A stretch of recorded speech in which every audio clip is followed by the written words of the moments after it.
আমাৰ প্ৰিয় নেতা জনদৰদী নেতা ৰাহুল গান্ধী ডাঙৰীয়াৰ জন্মদিনত মই ৰক্তদান কৰিলোঁ আৰু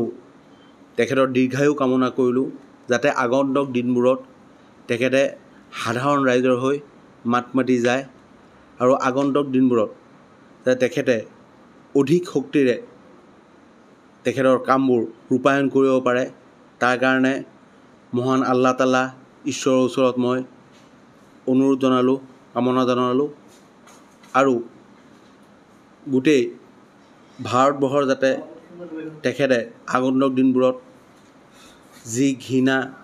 ধৰ্মীয় মেৰুকৰণৰ ৰাজনীতি চলি আছে মূল্যবৃদ্ধি